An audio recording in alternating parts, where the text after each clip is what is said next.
할렐루야. 하나님께 영광을 받습니다. 오늘 오후 예배에는 하나님 주신 말씀이 마태복음 5장입니다. 마태복음 5장. 이제 팔복이 끝나고 하나님께서 우리 예수 그리스도 그 아들의 입술을 통하여 우리에게 율법 곱하기 4 그게 가능해? 그 엄청난 말씀을 주신단 말이에요. 이걸 다 통틀어서 뭐라고 하느냐? 산상수훈이라고 해요. 그래서 오늘 우리가 깊이 하나님의 말씀을 통해서 은혜를 누릴 것이 뭐냐면 가능한 얘기냐? 이 산상수훈은 특별히 우리 사랑하는 성도님들께서 은혜로 받으시고 우리 능력으로는 안 돼요. 이게 왜 그러냐면 구원받은 사람한테만 들려요. 그리고 구원받은 사람한테만 주시는 말씀이에요. 그러니까 하나님이 관심 없는 유기된 사람들한테는 이게 말도 안 되는 얘기인 거예요. 그래서 저는 뭘 깨닫냐면 오전에도 하마스의 아들 얘기를 잠깐 소개했는데 오후에 좀 더 깊이 들어갈 거예요. 핵심이 뭐냐 그러면 항상 어떤 죽음의 구렁텅이나 지금 이 시대의 가장 참담함을 저는 이렇게 표현합니다. 종교가 인간을 완악하게 만들어요. 무슨 말이냐면 바리새인들의 종교가 이스라엘 사람들을 완악하게 함으로 예수 그리스도를 죽이는데 앞장서게 했습니다. 그 말은 그대로 현대 교회에 적용이 가능한 거예요. 무슨 말이냐면 기독교가 종교로 변해서 바리새인들의 종교와 같이 신자라 생각하는 사람들을 완악하게 만들어 버립니다. 그러면 완악한 자들이 하는 첫 번째 일이 뭐냐면 예수께서 친히 설교하신 산상수훈의 가르침을 거부하는 삶을 살아요. 그러니까 입술로는 산상수훈 마태복음 5장에 나오는 게 아니요? 7장까지 아멘이요? 이런다고. 근데 그래 아멘인 건 알겠는데 그럼 아멘 했으면 삶을 그렇게 살아야 될 거 아니요? 그러면 뭐요? 그건 나하고 관계없는데요? 뭔데 너는 정체가? 이렇게 되는 거예요. 그러니까 무슨 얘기냐면 정치, 경제, 사회, 문화 전반에 크리스찬이라고 하는 사람들이 완악해진다. 완악하다는 뜻은 뭐라고 했어요? 하나님을 대적한다.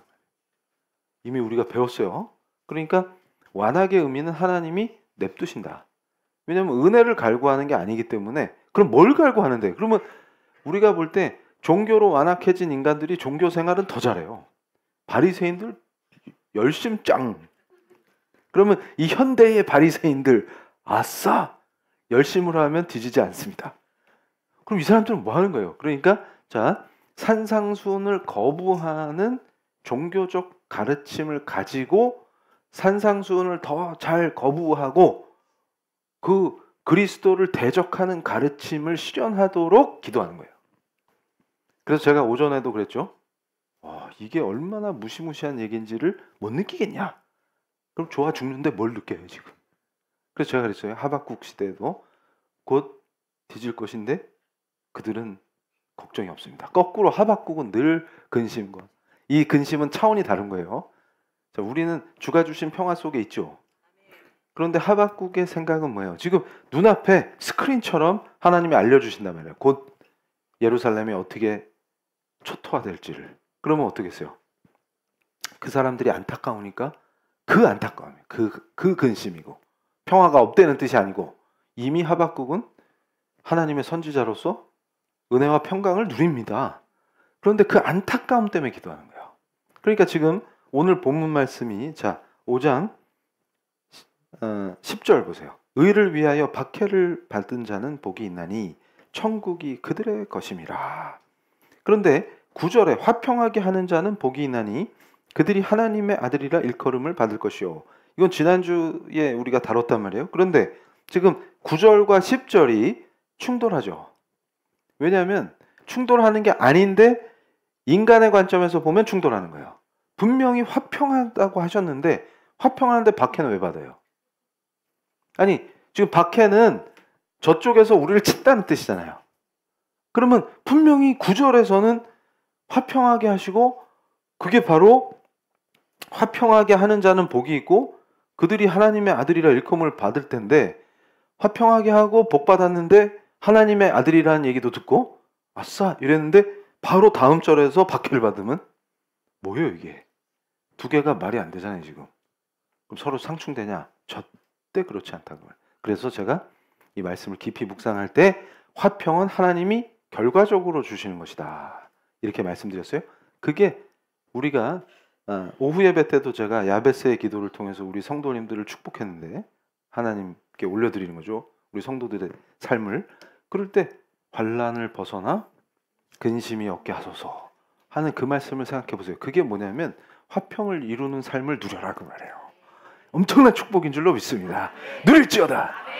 그런데 박해도 받아야 돼요. 이게 뭔 말이에요? 그러니까 우리가 가면 전기 스파크가 튄다. 다다다닥. 원래 조용했던 데 들어가면 그럼 화평이 아니잖아. 그 뜻이 아닙니다. 우리가 제자도로 살면 반드시 거부가 일어나요. 그래서 제가 주의 종으로 사역하면서 하나님의 뜻을 대언할 때 놀라운 일이 일어납니다. 실제로 하나님이 선택한 사람은 변화돼요. 그 자리에서 막 은혜를 받고 삶이 바뀌고 이래요. 근데 그렇지 않은 자는 저 대머리 이러면서 막 분노에 떱니다. 그러면서 상상 초월의 저주와 악독, 욕설을 해요. 실제로 그렇습니다. 제가 직접 체험한 거기 때문에. 그리고 제가 한참 교수로 사역할 때 뭐 우리 성도님들이니까 제가 그 집회 마치고 북한 강변에서 막 기도를 하는데 그때 진짜 두려움과 은혜가 막 부어졌어요. 그럴 때 저한테 사명을 주실 때 그 내 양들을 말씀으로 세워라, 먹여라 이러시는데 중요한 게 뭐가 있냐면 들을 자들은 들을 것이다. 그리고 흩어져 있는 내 양들을 불러 모을 것이다 이러셨어요. 그러니까 멀리 있어도 말씀이 선포되면 그걸 들을 것이다 그 말이에요. 그래서 그를 다시 예수 그리스도의 품으로 인도하시겠다 그 말씀이에요. 그러니까 그때 제가 정확히 이해한 게 뭐냐면 말씀을 묵상하면서 하나님이 원하시는 것은 자기 백성을 살리는 거고 자기 양들을 키우시는 거예요. 그 외에는 별로 관심이 없으십니다. 그러니까 그걸 정확히 느껴요. 그러면 산상수훈이 예수 그리스도의 그 거룩하신 말씀이 선포됐을 때 그걸 받는 자는 무슨 뜻이에요? 예수가 친히 기르신 양입니다. 그런데 지 멋대로 해석한 내가 복음으로 변질시키든 아니면 그걸 대적하든 이건 뭐예요? 마귀의 자식들이다 그 말이에요. 네 아버지가 누구냐? 그러면 마귀요 이러는 거예요. 그래서 죽을 길이지. 근데 그 상태에서 제가 오늘 이 말씀을 묵상하면서 제일 가슴이 아팠던 게 뭐냐면 한국이 왜 그렇게 자살하는 사람이 많으냐. 그런데 우리나라처럼 또 교회 많은 나라가 없어요. 이게 어쩐디야 이게. 두 개가 같이 갈 수 있느냐. 교회가 이렇게 많은데 자살하는 사람이 이렇게 많다는 게 말이 되냐 이게 지금. 이게 뭐가 문제냐. 그래서 오늘 깊이 복음의 본질로 돌아가는 거예요. 산상수훈을 거부하도록 가르치는데 간판이 교회니까 이런 역사가 일어나겠구나. 자, PPT 보여주세요. 자, 박해를 받는다는 의미가 깊이 들어가는 거예요. 제가 그 철학자이자 법학자로서 한국 교계의 니체도 가르치고 그러니까 지금 반기독교 현상이 일어나는 거를 설명하면서 제가 현대 철학을 얘기해 주면서 3명의 철학자를 꼽았어요. 그게 니체, 마르크스, 프로이드예요. 그래서 현대 철학은 이 3가지 철학을 칵테일입니다. 어떤 버전으로 내든 그 셋 중에 하나에 뭐 더 첨가하든 빼든 이렇게 해서 맛을 섞는단 말이에요. 그렇게 해서 등장한 것들이 대부분 성경의 가치, 성경의 가르침, 예수 그리스도의 말씀이신 그리스도를 거부하고 그걸 거부하는 수준이 아니라 적극적으로 대적하는 길로 가게 한다. 이런 걸 했어요. 그랬더니 그것과 맞서 싸웁시다 이러면서 막 들고 일어났는데 하는 짓이 산상수훈은 관심도 없고 들어도 관심도 없고 이렇게 가는 거예요. 그러면 뭐냐? 그래서 자세히 깊이 제가 묵상하는데 예수교가 아니라 니체교로 변했다. 그러니까 서로 싸워. 근데 제가 그랬죠. 항상 지상에서 일어나는 영적 전쟁이다 이러면서 서로 죽기로 싸우는데 알고 보니까 같은 팀이었어. 이게 무서운 얘기다 그 말이에요. 이게 무슨 뜻이냐면 지금 이제 깊이 들어가는 거예요. 니체만큼 그리스도를 대적한 철학자가 없어요. 근데 저 양반이 루터교 집안에서 자라서 3대가 원래 저 양반도 그대로 가면은 루터교 목사님이 돼야 되는 사람이에요. 아버지, 할아버지 다 그쪽 라인이니까. 근데 어쩌다 저렇게 됐냐? 그럼 다음 페이지. 근데 저분이 도대체 뭘 주장하냐? 그러면 좋은 것의 개념을 바꿔버려요. 무슨 말이냐면 자, 권력의 느낌, 권력을 향한 의지, 사람 안에 권력욕이 있죠. 그걸 고조시켜주는 모든 게 좋은 거다 그 말이에요. 근데 예수께서는 산상수훈을 통해서 이제 우리가 본격적으로 다음 주일부터 계속 깊이 들어갈 거예요. 이거 무지막지한 은혜의 도가니에 빠집니다. 무슨 말이냐면 우리 그리스도인들이 한 번도 정확하게 왼뺨을 때리면 맞은 뺨도 줘라. 이거를 제대로 깊이 있게 이해해 본 적이 없어. 그래서 다 악용하는 거예요. 그래서 회사에 갔는데 부하 직원이 계속 사고를 쳐. 그런데 그리스도인이니까 화내면 안 되잖아요? 그러면 뭐라고 해야 될까요? 제가 그래서 한번 그거 강의해 준 적도 있어요. 하도 속이 터져가지고. 하나님은 공의와 정의의 하나님인데 근데 다른 쪽 뺨도 대야 되잖아요. 그러니까 이거 또 뭐야 이거. 그러면 질서와 공의, 정의를 무시하고 자 부하 직원이 횡령했는데 그러면 저 금고도 있단다. 이게 산상수훈이에요? 그렇게 맞잖아요. 왼쪽 근거를 털었으니까 오른쪽 근거도 알려줘야지. 그런 거 아니다. 그런 거. 그래서 제가 그걸 뭐라고 비유했어요? 아니 뭐 강도가 칼 들고 나타났는데 문 열어줘 그러니까 어서 오세요. 환영해야 돼. 우린 또 사랑으로 어서 오세요. 그리고 환영했는데 강도가 네 딸이 어디 있느냐? 그럼 2층 왼쪽 방에 자고 있습니다.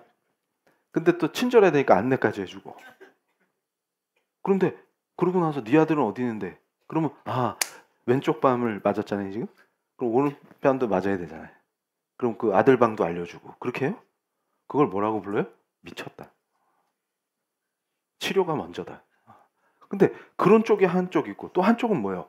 아예 산상수훈 무시. 그러고서 뭘 하는 거예요? 막 기독교 국가 이러면서 난리가 났다. 그래서 제가 그랬죠.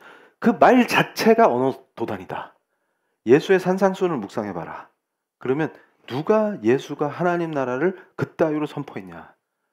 니들이 말하는 그 니들 내면의 권력욕. 그러니까 이 시대가 그리스도를 대적한다. 그러면 그래서 제가 그걸 가르쳤던 교수 입장에서 거꾸로 묻는 거예요. 지구상에서 그리스도를 대적하지 않은 시대와 그리스도를 대적하지 않은 체제가 있으면 나한테 한번 예를 들어봐. 지상국가에서 그리스도를 따르고 그리스도의 말씀에 순종하며 이곳이 곧 예수가 선포하신 하나님 나라일세 하는 체제가 있나 나한테 한번 예를 들어봐. 있어요? 어디 있을까? 저기 응? 없어요? 그런 거. 없어요. 다 문제가 있고. 기독교가 융성한 국가는 기독교 국가입니까? 이게 도대체 뭔 소리야. 그러니까 이게 무슨 말이에요? 제가 가르쳤던 건 그대로 팔복을 얘기한 거예요. 자, 세상이 그리스도를 박해하죠. 그때 첫 메시지는 뭐냐면 모든 기독교인이요 회개하자 그 말이에요. 그러니까 자 기독교의 이름 아래 믿는다고 하면서도 성경의 권위를 안 믿어요. 예를 들어서 성경은 이거 모세오경은 모세가 썼다며. 그럼 모세가 정상이야? 우리가 봤을 때? 좀 이상하죠? 우리가 다 봤잖아요. 그런데 모세가 썼으면 분명히 오류도 많을 거 아니에요. 근데 그걸 어떻게 믿어? 이렇게 나오면 큰일 났다 이 말이에요. 이게 이해되세요? 그리고 자, 마태복음은 마태가 썼다는데 마태가 제대로 썼는지 어떻게 알아? 맞아요? 어메야 이렇게 되는 거예요. 그러면서 뭐예요? 자기 멋대로 야, 좀 철학적인 인간이 멋있지 않냐? 그러면 우리가 지적으로다가 이거를 잘 해석해보자. 그래서 성경의 그 깊은 하나님의 뜻을 묵상하는 게 아니라 쥐들 멋대로 해석을 하기 시작해. 그럼 어떻게 돼요? 큰일 난다. 그때 다리가 후들거려. 주여. 그러면 회개하라. 이렇게 선포하는 거예요. 그럼 뭐부터 해야 돼? 그 교만, 자기 생각을 내려놓고 주님 앞에 주여 하나님 말씀에 떨며 이 말씀을 오류가 없는 하나님의 진실된 진리로 믿고 따르겠나이다 하고 겸손하게 엎드리면 산다. 그러니까 거기서 벗어나서 잘난 척하면서 짝다리 짚고 아니 교회에 왔으면 지식인이라면 적어도 야 성경에 오류 투성이야 정도는 얘기해야 되는 거 아니야? 이런 걸 회개하라 그 말이에요. 그런 걸 회개 안 하면 어떻게 돼요? 하나님의 계명을 아주 우습게 여긴다. 그건 하나님이 가증히 여기시는 것이니 하면 안 됩니다. 그러면 시대가 어느 때인데 목사님 어디서 뭐 호랑이 담배 피는 시절 얘기하세요? 그러면서 얘야 하나님이 동성애는 가증히 여기니라.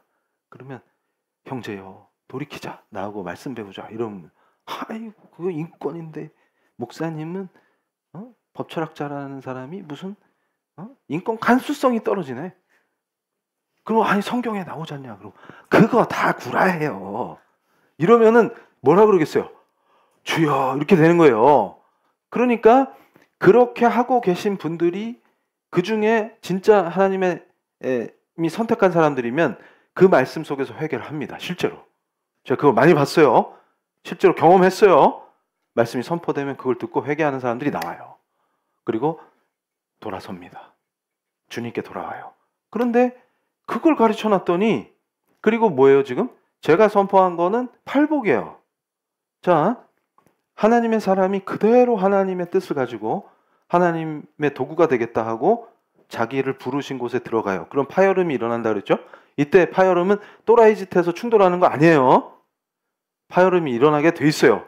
그러니까 제가 많이 체험해 봤어요. 저는 아무것도 안 했는데 그냥 가면 제가 싫대요.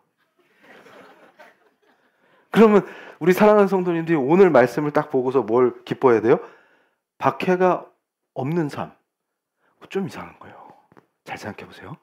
분명히 어떤 형태로도 박해가 오게 돼 있어요. 예를 들어서 당장 주일 성수하려고 그러면 박해가 와요. 잘 생각해 보세요. 근데 거기서 나는 주일 성수하렵니다. 이러다 보면 파열이 일어나요. 그런데 신기한 게 진짜 하나님의 사람은 겸손하고 하나님이 돌보시기 때문에 그게 역전돼요. 그걸 다 체험하실 줄로 믿습니다. 그러니까 우리 살면서 그걸 실제로 내가 하나님을 증거할 수 있어요. 왜냐하면 내 삶이 내가 딱 지나가잖아요. 그거 딱 돌아보면 내 발자국이 하나님이 인도하셨구나. 그때 은혜가 그냥 확 부어지는 거예요. 눈물이 왈칵 나고. 그럼 그때 박해 받았던 거.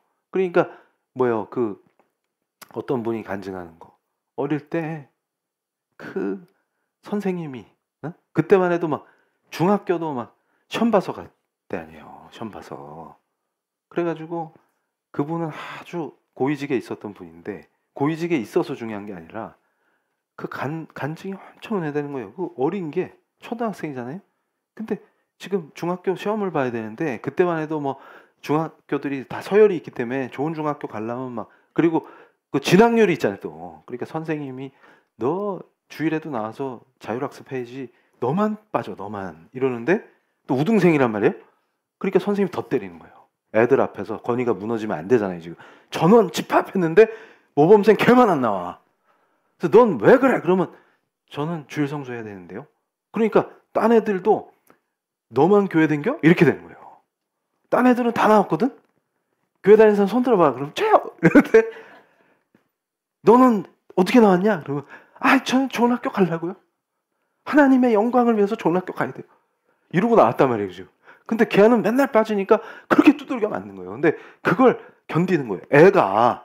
그래서 제가 이야 이거 진짜 대단하다. 왜냐하면 어른은 그렇게 해도 애기잖아요. 애기. 초등학생이면 애기 아니에요? 근데 그거를 견디는 거예요. 선생님 매를. 그러니까 나중에 선생님 포기해. 그래. 그러니까 누가 이기나 해보자 했는데 이러다 애 잡겠어. 근데 얘는 절대 타협 없어. 그랬는데 좋은 중학교 갔을까요? 못 갔을까요? 제일 좋은 중학교 갔어요. 그러니까 이분이 나중에도 어떤 관념이 있냐면 공직생활 중에도 항상 그 어릴 때 체험이 이 사람을 움직여요. 그러니까 신앙 간증이 항상 그렇게 나오는 이유가 어딨냐면 하나님을 이미 체험했어. 그래 공부 시간이 부족하니까 떨어져야 될 거 아니에요? 경쟁자들보다? 근데 월등했다 이 말이에요. 그럼 이러겠지. 원래 IQ가 높았겠지. 아니 그래 IQ 높은데 경쟁자들도 높아요. 그러니까 무슨 말이냐면 하나님이 절대로 나를 그냥 버리지 않으시는구나. 그러니까 뭐예요? 얘는 박해를 당한 거예요 지금. 그리고 다른 애들 엄마가 좋아했대. 예를 들면 주일 성수 안 하고 학교 가니까 그래 공부해야지. 그러면 하나님께서 기뻐하시냐? 그럴 때 얘는 지금 엄청 박해를 당했어요. 근데 결국은 선생님하고도 이게 화평이 안 돼요. 근데 결과적으로 화평했잖아요. 선생님이 손 들었다. 화평이에요. 걔한테 그랬대요. 그분한테. 그래 네 마음대로 하거라.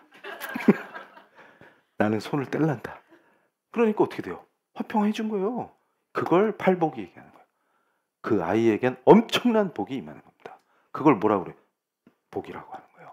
그러니까 단순히 시험에 합격하고 잘 돼서가 아니라 하나님이 인정하는 내 자식이 되는 거예요. 그거보다 더 좋은 복이 어디 있어요?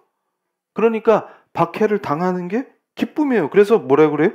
11절 나로 말미암아 너희를 욕하고 박해하고 거짓으로 너희를 거슬러 모든 악한 말을 할 때에는 너희에게 복이 있나니 기뻐하고 즐거워하라. 하늘에서 너희의 상이 큼이라. 너희 전에 있던 선지자들도 이같이 박해하였느니라. 구약에 진실된 하나님의 종들, 그 선지자들은 무지하게 박해를 당했고 죽임당한 사람들도 많아요. 그런데 우리는 그것을 영광이라고 믿습니다. 그리고 현실에서 자 지금 예수님 다시 오시기까지의 이 시대에 제가 단언합니다. 하늘의 상급을 쌓는 사람은 현실에서도 상급을 실제로 주시는 걸 체험할 수 있어요. 그러니까 희한하게 관계가 풀리고 희한하게 사랑과 은혜 안에 살고 희한하게 그 내면의 자유와 평화를 주신단 말이에요. 그러니까 제가 강단에서 완전히 100% 확신을 갖고 선포하는 게 뭐냐면 예수 그리스도 안에서 팔복을 누리는 자는 반드시 어떤 상황 속에서도 자유와 평화를 누립니다. 근데 이 자유를 누린다는 이 말이 엄청나게 중요한 거예요. 그러니까 자 교회를 출석하면서도 예를 들어서 채무에 묶여버리는 거 있죠. 자유 없어요. 매일같이 눌리고 심장 콩닥콩닥 뜁니다. 그런데 인생을 살면서 채무를 어떻게 안 줘요? 그래서 제가 설명해 드렸죠. 관리 가능한 채무. 그런데 중요한 것들이 있어요. 거기서 빠져나오는 것도 은혜입니다. 근데 그거를 잘 보세요.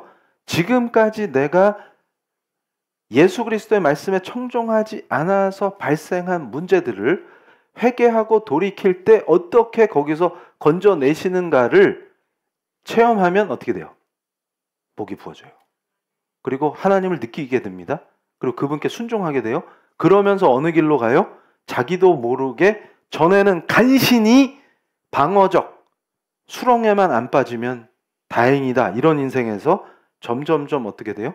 화평을 누리게 하시는 걸 체험하게 하시고 박해를 받는 인생으로 끌어올리신다 그 말이에요. 그럼 이제 박해를 받으면서 그 박해를 혼자 절대로 내버려 두지 않으시고 하나님이 돌보시고 책임지시고 결과적 화평을 주시면서 나를 완전히 하나님이 기뻐하는 그 아들 딸로 세우고 계시고 빚어 가신다는 거를 날마다 체험하기 때문에 그 완전한 뭐예요? 안정 속으로 들어가는 거예요. 그러니까 어떤 상황이 탁 닥쳐도 이제는 하나님을 여러 차례 체험했기 때문에 경험 속에 그 하나님을 믿기 때문에 단순히 관념이 아닌 거예요. 이게 아주 실질적으로 하나님을 부르짖기 때문에 평화가 찾아오는 거예요.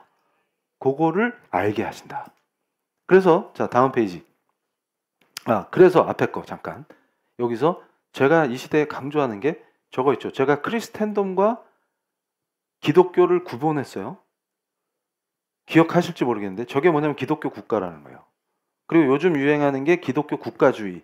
이따위 것은 뭘 의미하느냐면 산상수훈의 예수를 부인하는 정치운동입니다. 무슨 말이냐면 기독교란 이름을, 크리스찬이라는 이름을 앞에 붙이지만 저건 언어 도단이요. 예수님은 산상수훈을 통해서 저런 짓 하지 말라고 가르쳤어요. 근데 잘 보세요.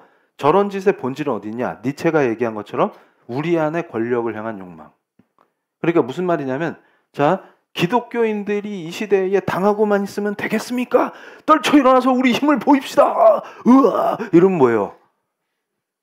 예수를 대적하는 거예요. 그래서 제가 뭐래요? 그럼 니체교예요. 이게 니체교. 예수교가 아니고 니들이 따르는 선생이 니체냐? 그러면 저짝이랑 똑같네. 그 말이에요. 그러니까 잘 보세요. 예수님 말씀에 순종하지 않고 대적하는 건 이 짝이나 저 짝이나 진영이 정해주는 게 아니라 주님 말씀이 정하는 거예요. 자, 다음 페이지. 그래서 이걸 보세요. 니체가 얘기한 게 초인 사상이라는 게 있는데 저거의 핵심을 제가 한마디로 찍은 거예요. 투쟁하는 인간입니다. 그리스도의 사람들은 투쟁하는 인간이 아니에요. 그리스도의 말씀에 순종하는 인간이에요. 그래서 박해가 복이 되고 거꾸로 역전시켜서 주의 전능하심을 우리를 통해서 나타내십니다. 이게 출애굽의 원리와 동일한 거예요. 그러니까 애굽에서 박해받는 히브리 사람들은 민병대를 조직해서 무장투쟁 벌여갖고 모세가 지휘관 되는 그런 게 아니고 하나님의 능력으로 독수리 날개에 태워서 구원하는 걸 체험하는 사람들이에요. 그래서 평생을 그 하나님을 찬양 경배하는 사람들로 세우는 게 우리예요. 이해가 확 되시죠? 그러니까 뭐 이걸 바꿔서 뭐라고 하는 거예요?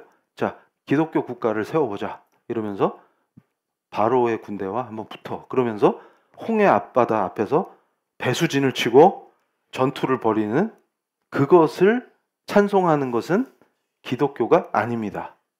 그걸 명확히 아셔야 돼요. 그래서 우리 기독교는 투쟁하는 인간을 가르치는 게 아니에요. 그러면 자, 성경의 가치를 수호하자. 그러기 위해서는 투쟁하자. 그거 자체가 뭐예요 지금? 그리스도를 대적하고 있네. 우리가 언제 투쟁하라고 그랬어요? 성경대로 살면서 박해를 받으라 그러셨지. 그게 이해가 돼야 돼요. 그런데 그 박해를 받으면 금방 역전시키신다 그 말이에요. 근데 그걸 못 믿고 야, 무장투쟁하자. 싸우자. 멱살 잡자. 이렇게 하면 니체의 제자들이다 그 말이에요. 예수의 제자가 아니고. 자, 다음 페이지. 그래서 자, 이 초인은 하나님이나 기성질서가 아니라 자기 내면의 본능과 힘으로 새로운 도덕을 창조하려고 들어요. 이래서 하나님을 대적하는 거예요. 우리는 우리 능력과 창조력으로 새로운 도덕을 만들어내는 게 아니라 하나님이 명하신 하나님의 율법에 순종하는 겁니다. 근데 예수 그리스도 안에 있으므로 그 율법이 충족되는 놀라운 은혜의 삶을 살라고 선포하신 말씀이 산상수훈이란 말이에요. 요걸 딱 느끼셔야 돼요. 그래서 왜 한국 사회에 이렇게 자살이 많을까도 잘 보세요. 내 안의 권력의지. 그러면 니체가 선포한 것 중에 가장 강력한 게 뭐냐면 나약함을 증오해요. 니체는 나약한 걸 증오하는데 예수의 산상수훈이 인간을 나약하게 한다고 공격하는 거예요. 절대 그런 의미가 아닌데 그러니까 이게 어떻게 되는 거예요? 특히 한국 사람들이 역사적으로 짓밟히고 당하고 눌린 역사가 많죠. 그러다 보니 어떻게 돼요? 마음속에 강함을 향한 숭배가 강력한 거예요. 그럴 때 예수교를 해야 되는데 변질된 더러운 종교에 빠짐으로 어떻게 되는 거예요? 그 힘을 갈망하고 그 힘을 위해서 기도하는 정신 나간 사람들로 전락한 거예요. 예수님이 가장 가증히 여기는 종교로 인해서 완악해진 자들로 추락해버렸다 그 말이에요. 그럼 어떻게 돼요? 그 힘 경쟁에서 눌리거나 뒤처진 것을 수치와 고통으로 느끼니까 어떤 일이 벌어져요? 자살까지 가는 거예요. 심지어 애들까지도 성적 떨어진 게 뭐 죽을 일을 하고 그거 공부 잘해봐야 소용없어요. 공감이 안 돼요. 이정훈 목사처럼 돼요. 농담입니다. 그러니까 그거 죽어라 공부할 필요 없어요. 근데 어쨌든 그러니까 무슨 말이냐면 그걸로 애들을 줄을 세우니까 거기서 낙오하거나 떨어지거나 실패했다라고 느끼게 만들고 거기서 뭐예요? 그걸 친구를 밟고 일어서는데 하나님을 기도하고 하나님을 찾고 그렇게 키우는 거예요, 애를. 그러면 어떻게 돼요? 내가 저 경쟁에서 저것들을 물리치고 승리하도록 하나님 지혜를 주시고 명철을 주시고 그게 아니라 우리는 어떻게 그럼 공부하지 말라는 말 아닙니다.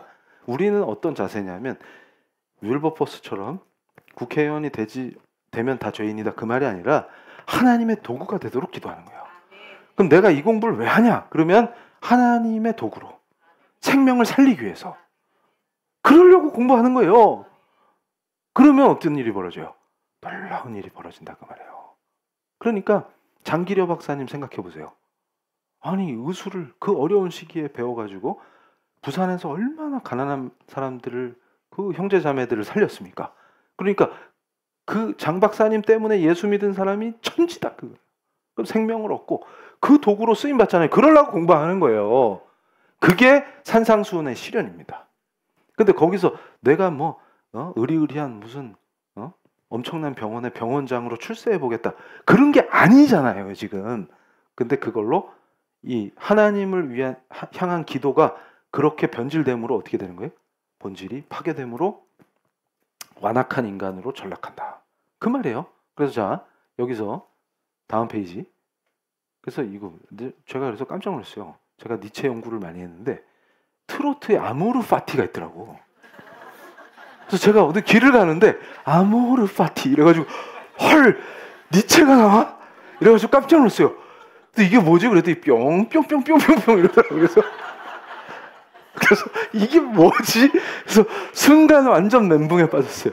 근데 어쨌든 저건 니체가 한 말입니다. 그래서 다시 보여주시면 이게 뭐냐면 기독교가 가르치는 예수가 선포한 그 도덕에 얽매이지 말고 우리 스타일대로 가보자 이거예요. 그러니까 그 뿅뿅뿅의 의미가 이해가 되는 거예요. 욕망을 한번 질주해보자 그 말이에요. 그래서 오메야 큰일 났다. 우리는 아모르 파티 하면 안 됩니다. 그래서 저게 뭐냐면 운명을 사랑해라 그 말이에요. 그래서 주어진 운명에 좌절하지 말고 고통, 실패 이런 거를 네가 적극적으로 긍정하며 자기 자신을 끊임없이 극복해야지. 교회에서 아모르 파티를 가르치고 있다. 깜짝 놀랐어요 제가. 그러니까 주님 앞에 엎드려 있을 때 대부분의 설교가 아모르 파티입니다. 저걸 도와주는 신으로 거룩하신 우리 하나님을 전락시켜 버렸어요. 그래서 야곱의 하나님, 그 이스라엘의 하나님을 우리가 엘샤다이, 여호와 이렇게 고백하는 그 하나님을 저런 수준으로 추락시켰다. 내 욕망과 내 권력욕과 이런 것들을 충족시켜주고 우리의 실패 좌절을 이기게 해주고 네가 원하는 욕정을 다 쟁취할 수 있게 해주자. 그 신으로 전락시키는 거예요. 그래서 다리가 후들거린다. 하나님 그런 분이 아닙니다. 그리고 하나님은 절대로 멸시와 모욕을 받는 분이 아니에요. 심판하시는 하나님이에요. 그래서 다음 페이지. 제가 오전에도 살짝 맛을 보여드렸는데 저게 왜 중요하냐면 하마스의 아들이라는 저 고백이 저를 완전 강타한 거예요. 왜 그러냐면 저 사람은 어떻게 저렇게 예수 안에서 자유와 평화를 고백하냐. 근데 제가 저 사람 심정을 바로 이해했던 게 뭐냐면 저분이 저 회심 전까지 가졌던 모든 가족관계, 친구관계 다 끊어지는 거예요. 생각해 보세요. 그래서 제가 교수 시절에 사역할 때 온갖 대적이 나타나서 괴롭힐 때 다른 거는 다 별로 저한테 뭐 온갖 욕설 또 비방 그다음에 제가 안 한 걸 했다 하고 한 걸 안 했다 하고 뭐 이럴 때는 혼자 어이가 없어서 웃을 때가 많았어요. 별자들이 다 나타나고 그래서 그때 제가 확신한 게 뭐냐면 내가 하나님의 사람이 맞구나. 이 사역이 제대로 가고 있구나. 산상수훈이 실현되고 있구나. 그랬단 말이에요. 그런데 제가 기도할 때마다 저한테 은혜를 막 부어주실 때 너의 하나님이 어디 있느냐 저들이 묻지만 내가 너의 하나님이다. 그걸로 끝나는 거예요. 거기서 은혜와 평강이 막 부어지는데 담대해져요. 왜냐하면 어떻게 될 줄 아니까. 겁 1도 안 나요. 그런데 그때 제일 다른 욕은 다 괜찮은데 제일 가슴 아팠던 게 뭐냐면 기독교인들이라고 설치는 자들이 지들 정치운동하는데 제가 한마디 하면 방해가 되죠. 그리고 제 말이 영향력이 있기 때문에 거기서 돌이키는 사람들이 나올 거 아닙니까? 그랬더니 그때 그자들이 했던 짓이 뭐냐면 가짜 회심이다 했던 거였어요. 근데 그거는 그 다른 모든 모욕과 비방과 이런 거는 그냥 웃고 넘길 수가 있는데 가짜 회심이란 말은 쿵 하고 왔던 이유가 뭐냐면 회심자들은 공통된 게 있습니다. 그럼 잘 생각해 봐요. 그래서 제가 그자들한테 했던 말이 있어요. 화 안 내고 점잖게. 너라면 네 평생을 함께 했던 사람들. 잘 보세요. 제가 회심한 걸 공개적으로 선포하는 순간 제 인생에서 쌓아왔던 모든 것과 이별입니다. 잘 생각해 보세요. 친구, 선후배, 동문, 그 다음에 제가 활동하면서 쌓아왔던 모든 네트워크, 그 다음에 그쪽에서 나름 촉망받았던 사람이에요. 그럼 모든 인프라 다 사라지는 거야. 한 번에. 그럼 너 같으면 하겠냐? 제가 거꾸로 물어보는 거예요. 너 같으면 그걸 하겠냐? 이게 진리이기 때문에 돌아선 게 아니면 너 같으면 지금 네가 누리고 있는 거, 너한테 보장된 거, 네가 지금까지 관계 맺었던 모든 친구와 선후배, 동창들, 저는 절대로 제가 졸업한 학교에서 자랑스러운 선배가 될 수 없습니다. 자랑스러운 동문상 같은 거 절대 안 줍니다. 왜냐하면 거기서는 제가 배출된 것 때문에 죽으려고 하고 있기 때문에. 100년 전통이 어떻게 된 거예요? 그래서 이정훈 목사를 배출했다요. 100년 전통. 그러니까 이제 어떻게 할 거예요? 그 치명상은 거기다 제가 들어갈 때 장학생이었기 때문에 이거 제가 거기에 입힌 그거는 뭐 상상 초래요. 근데 저를 뭐 예뻐하겠어요? 어떤 마음으로 저를 기억하겠습니까? 그래서 오히려 그쪽에서는 저를 한 번도 공격 안 했어요. 그래서 왜 그러냐 했더니 너를 입에 올리는 것 자체가 힘들다. 그러니까 오히려 그쪽에서는 아무 말도 안 하는 거예요. 아, 이거 뭐지? 그러니까 그분들이 뭐 100주년 기념하고 100 몇 주년 기념할 때 제 얘기가 나오면 안 되는 거예요. 최대한 숨겨라 이렇게 되는 거예요. 그래서 우리가 100년 전통을 자랑하면서 유명한 목사를 배출했다. 이러면 안 되기 때문에 지금 큰일 난 거예요. 그러니까 네 같으면 그거 하겠냐? 거기서 보장받은 게 얼마 많은데? 그거 생각해 보세요. 제가 만약에 그 학교를 갔으면 총장만 했겠어요? 근데 그런 게 중요하지 않다 그거예요. 그런 게. 그러니까 그런 수준에 있기 때문에 함부로 그따위 짓을 하게 되는 거예요. 그러니까 얼마나 비인격적 존재로 추락했는가를 보세요. 어떻게 함부로 그런 얘기를 합니까? 그러면 저분 하마스의 아들 저 사람 어떻게 될 것 같아요? 지금 예수가 나의 구주십니다라고 공개적으로 표현하는 순간 저 사람 인생은 어떻게 될 것 같아요? 그동안에 가족도 다 끊기는 거고 이슬람 사람들은 명예살인이라고 가족이 저 아들을 죽이면 영광인 거예요. 그런 상태로 추락하는데도 예수가 구주라고 고백한다. 그 이유가 뭐겠어요? 돈이 생겨서? 간증하고 다니면서 돈 벌려고? 그 수준밖에 안 되는 수준으로 추락한 우리를 하나님께서 불쌍히 여겨주시기를 기도하는 거예요. 그런데 저 사람이 고백하는 것 중에 저를 제일 강타한 말이 이슬람 국가예요.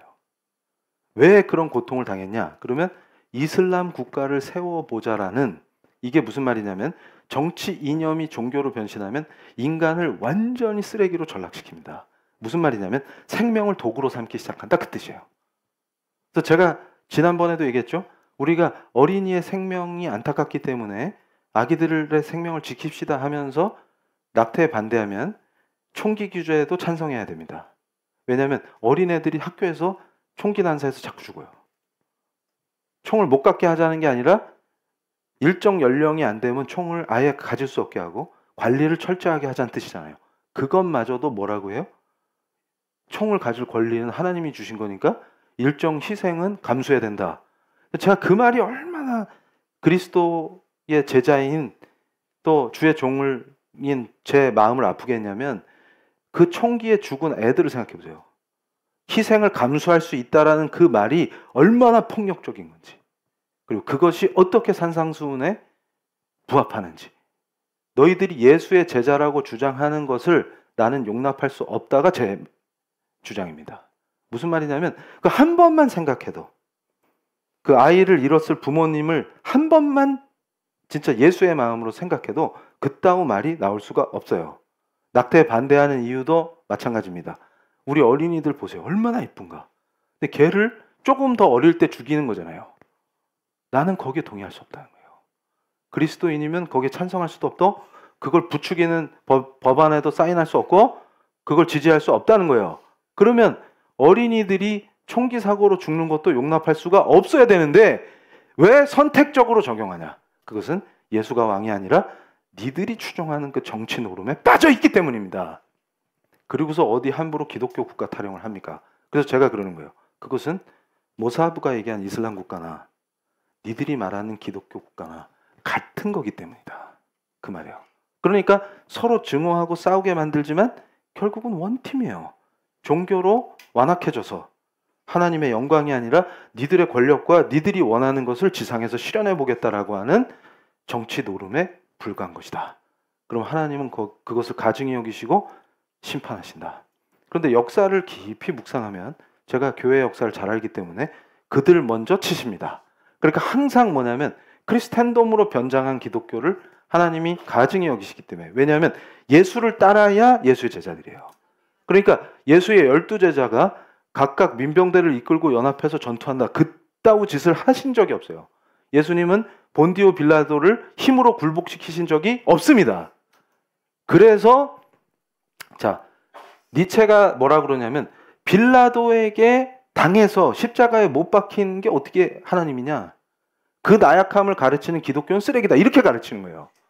그러니까 거기서 칼을 뽑아서 빌라도 목을 치고 로마를 접수하러 우리가 특수부대가 침투해서 로마 황제 목을 따자. 이래야 제대로 된 강력한 능력의 종교다. 이렇게 주장하는 거예요. 근데 그 짓을 하자고 하면 다 죽습니다. 그거 먼저 쳐버리세요.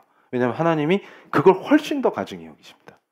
그러니까 지금 저기서도 자 다음 페이지. 여기서 우리가 빨리 정리하면 왜 환멸을 자꾸 느끼냐. 저게 제가 느낄 때는 성령의 역사예요.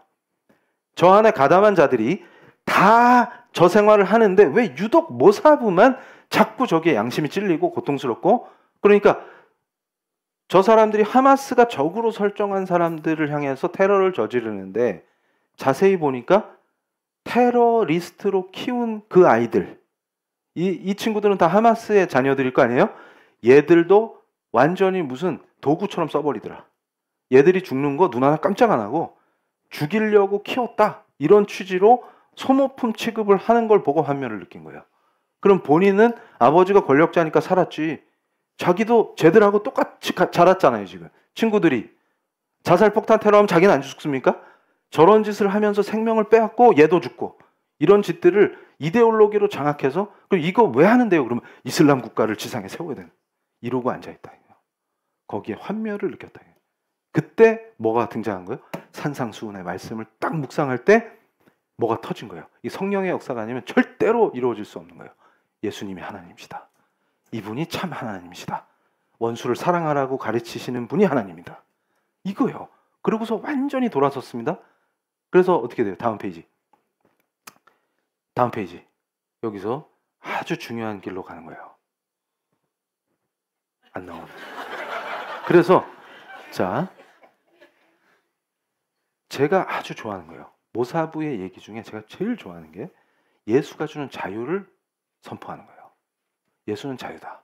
그러니까 자 하마스 조직 안에서 억압당했죠. 분노와 증오를 가르치죠. 그러니까 제가 지금 기독교 국가 타령하면서 미국과 한국에서 기독교인들에게 증오를 가르쳐요. 분노하라, 증오하라, 싸워라 이렇게 가르쳐요.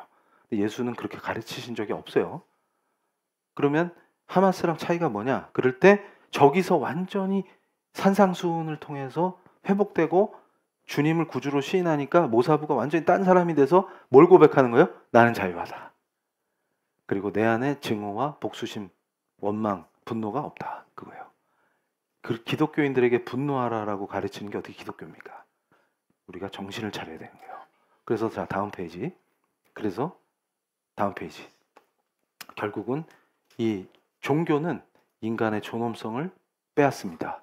그리고 인간을 수단으로 삼고 죽여요. 그런데 오늘 우리가 추석연을 앞두고 우리 사랑하는 성도님들이 쉼 가운데에서 엄청난 자유와 평화를 누리셔야 돼요. 그러니까 시비 거는 친척들을 위해서 중보하세요. 그리고 거기에 맞대응하지 마세요. 왜냐하면 팔복을 누리셔야 되니까. 그리고 너는 왜 예수 믿는다고 삐삐삐삐 하면은 그냥 그거를 옆집 자동차가 빵빵거리는 거야. 그거 우리가 아파트에서 시끄럽게 하는 사람 있다고 내려가서 멱살 잡을 거 아니잖아요. 그러니까 그렇게 받아들이시면 평화가 옵니다. 그래서 그 얘기를 하는 거예요. 그래서 예수가 주는 참 자유는 어디냐 그러면 율법과 율법적 행위, 두려움, 죄책감, 증오, 복수, 사회적 억압에서 완전히 자유케 하신다. 이거를 자 이제 제 얼굴 비춰주세요. 무슨 말이냐면 자 율법적 행위와 율법으로부터 자유하다는 것은 율법을 멸시하고 하나님의 법을 우습게 여기고 그건 폐지됐어라고 하라는 게 아니에요. 제가 지난 목요 예배 때도 깊이 설교했죠. 예수께서 율법을 완성하신다는 의미가 다가와야 돼요. 그러니까 율법조차도 은혜의 지배 안에 있는 그리스도 예수 안에 있는 사람한테는 자유입니다. 이게 무슨 뜻이냐면 율법을 멸시하고 무시한다는 뜻이 아니라 예수를 사랑하기 때문에 율법주의에 빠지지 않는다 그 말이에요. 율법주의에 빠진 자는 그걸 가지고 타인을 정죄함으로 그 사람도 괴롭히고 자기도 죽어요.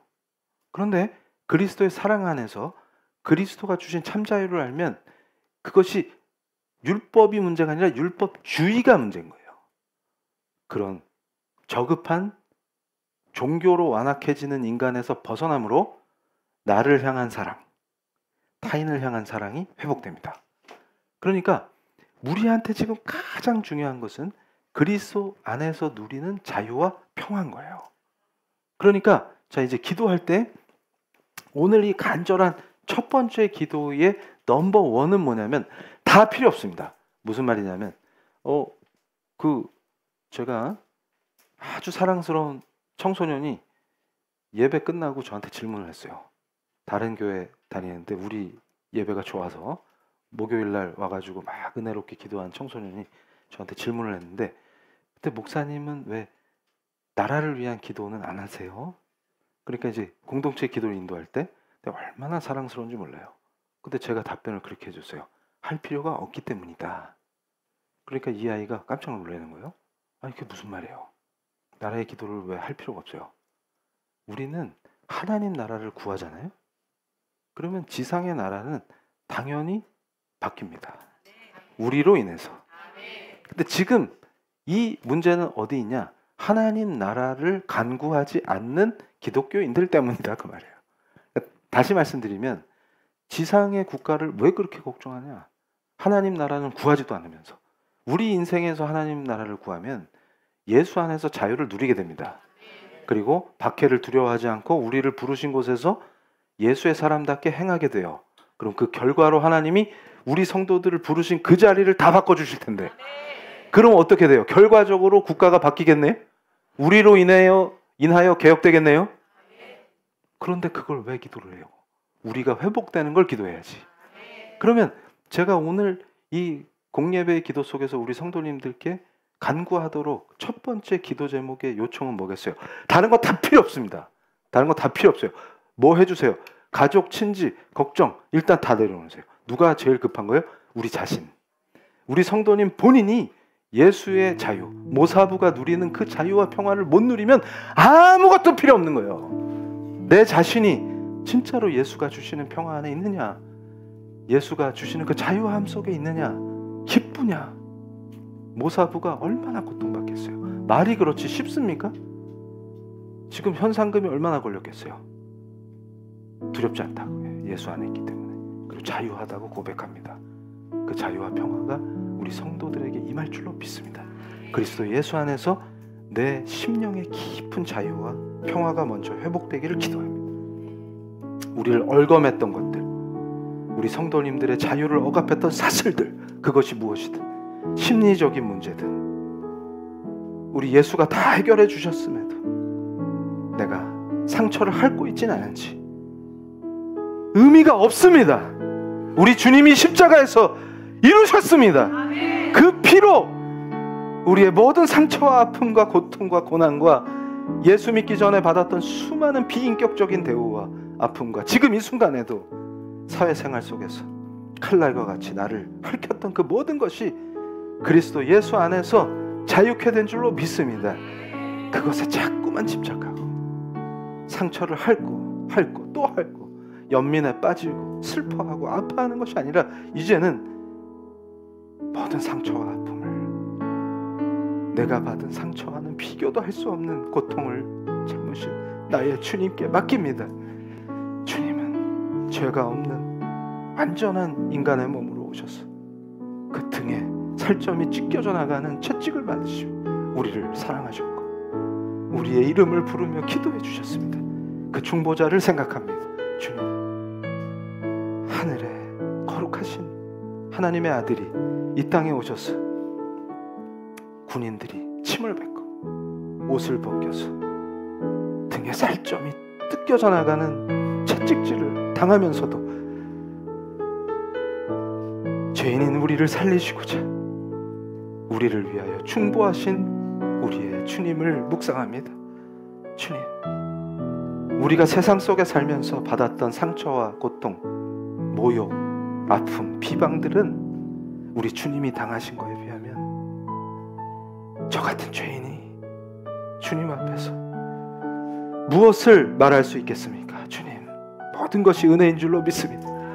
이제 우리 사랑하는 성도님들, 우리가 어렸을 때 받았던 상처들, 또 자라면서 아팠던 것들, 또 사회생활, 또 가족에 의한 상처, 이 모든 것들을 우리 주님 앞에 내려놓기를 원합니다.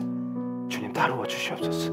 성령의 은혜로 모든 것은 지나갔도다, 이제 새 것이 되었노라, 그 선포를 믿으며 예수 안에서 온전한 자유와 평화를 누리기를 원합니다.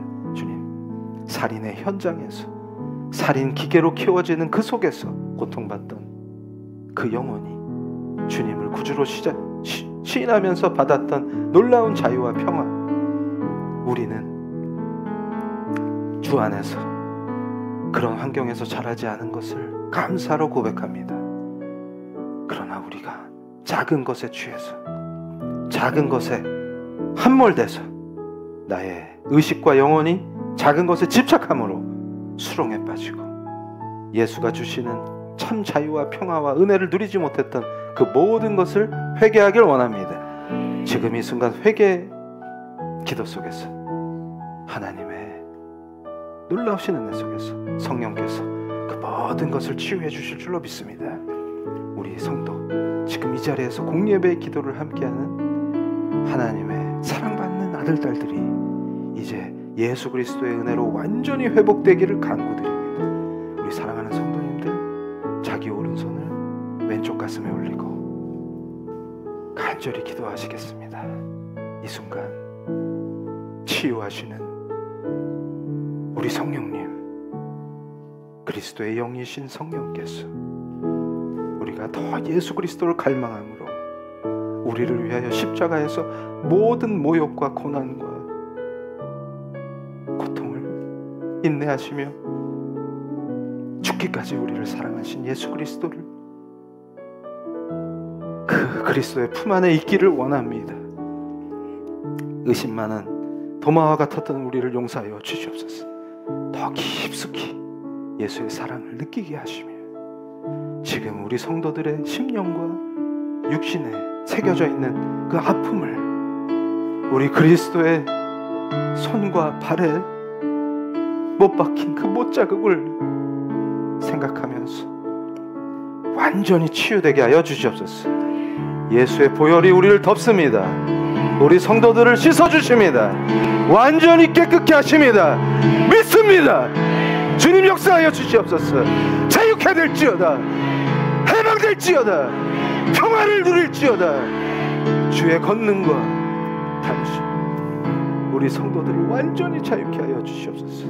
이제 우리 성도들을 주관하는 우울한 감정, 우리 성도들보다 높아진 악한 더러운 것들, 우리 성도들을 방해하는 더러운 귀신들 감히 힘을 쓸 수 없을 줄로 믿습니다. 이제 온전히 주님께 사로잡히길 원합니다. 그리스도의 영이신 성령 하나님, 우리 성도들을 완전히 사로잡아 주시옵소서.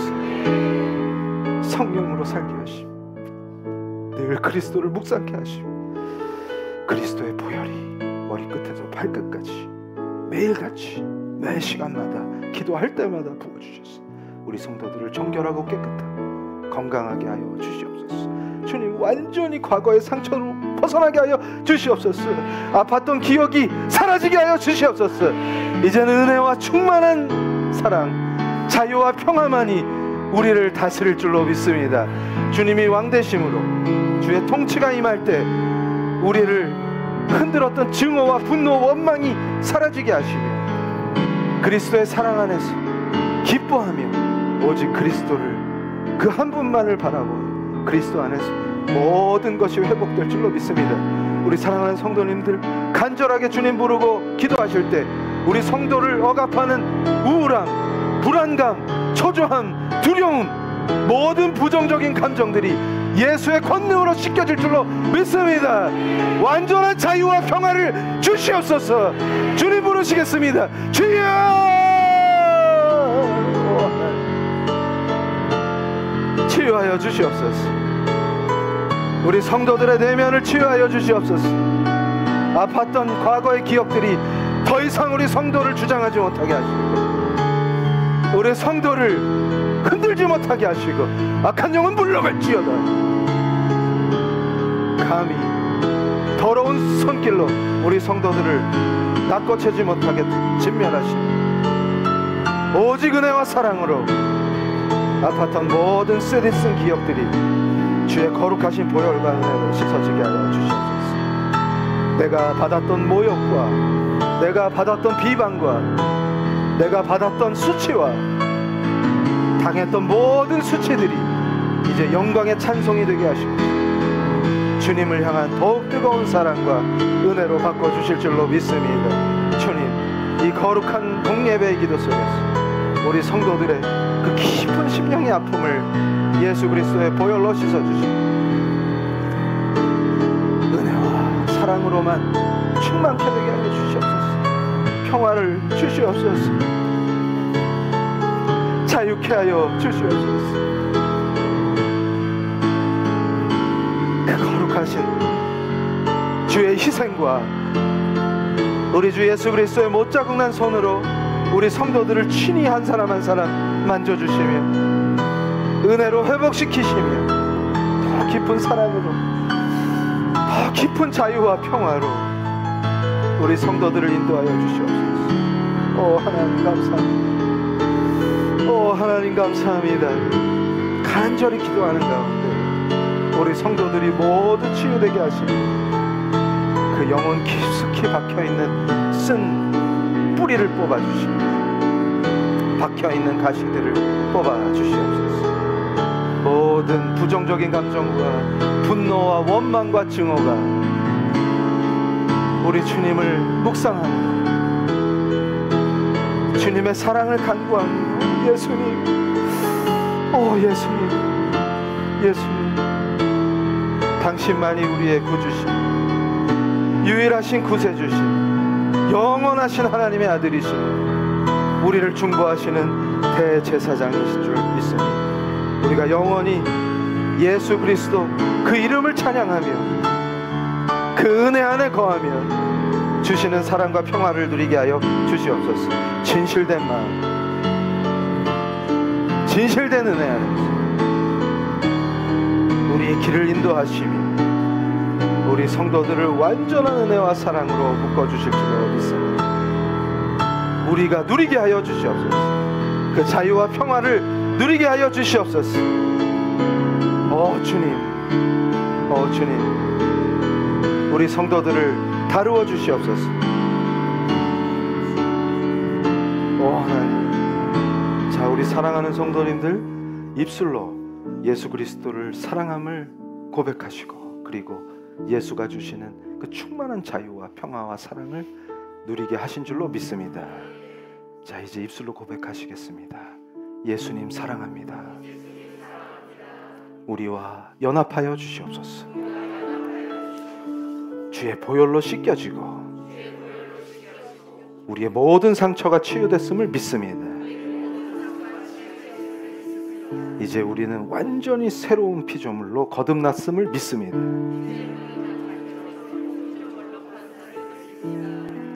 예수님의 사랑과 자유와 평화를 주시옵소서.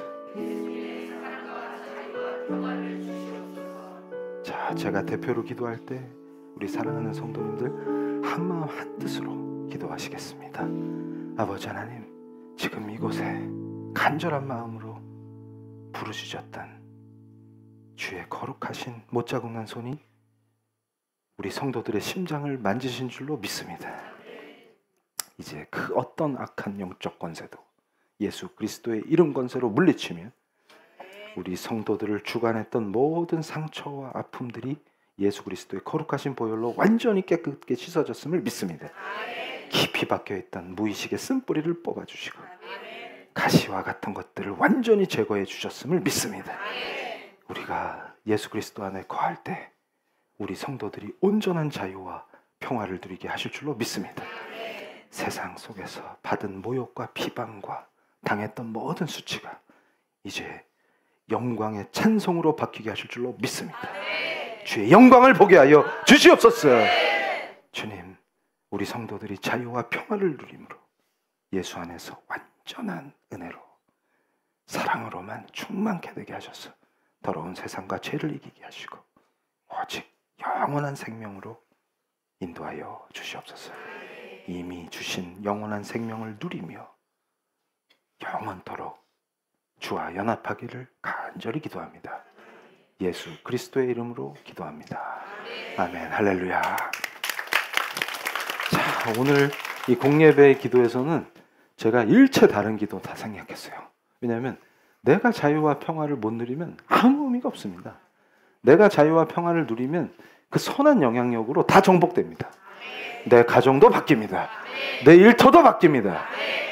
그 역사를 우리 성도들이 그 상처에 눌리고 끌려다니는 게 아니라 우리 악한 영들은 상처에 눌릴 때 우리를 주장합니다.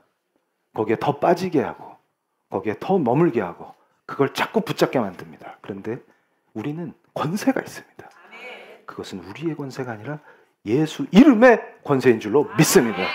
이제 우리 성도님들이 연휴 동안 그 어떤 것도 과거의 상처든 나를 치욕스럽게 했던 그 모든 수치가 예수의 영광으로 찬양으로 바뀔 줄로 믿습니다.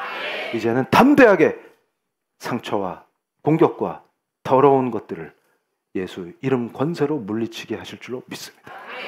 담대해지십시오. 우리는 반드시 승리합니다. 예수가 승리하셨기 때문에 예수를 따르는 우리는 반드시 승리합니다.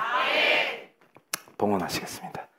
아버지 감사합니다. 우리 성도들의 일터를 복되게 하시고 온전히 충만한 은혜로 그곳에 하나님 나라가 임하게 하시며 일상으로 우리 성도들이 무릎 꿇은 그 자리가 지성소가 되게 하시고 하나님의 임재를 보게 하실 줄로 믿습니다.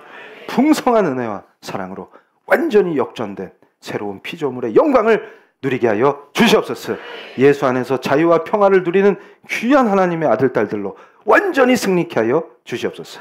예수 그리스도의 이름으로 기도합니다. 자, 홍해가 해야죠. 잊어버리고 축도하면 안 됩니다. 자, 홍해가 홍해가 홍해가 할렐루야. 오직 우리 하나님만 영광을 받으실 줄로 믿습니다. 자, 축도하겠습니다. 지금은 십자가의 거룩하신 보혈로 우리 성도들에게 완전한 자유와 평화를 허락하시고 풍성한 은혜와 사랑을 넘치도록 부어주시는 우리 주 예수 그리스도의 은혜와 하나님 아버지의 그 전능하심과 전지하심과 사랑이 충만하심, 아버지 하나님의 사랑과 성령님의 늘 인도하시며 예수를 더 깊게 사랑하게 하시며 예수 품 안에 있게 하시며 예수 이름의 권세를 누리게 하시는 성령님의 도우심이 머리 숙여 기도하는 우리 PR교회 모든 성도들 위해, 온라인 성도들 위해, 그 후손들 위해 지금부터 영원토록 함께 있을지어다.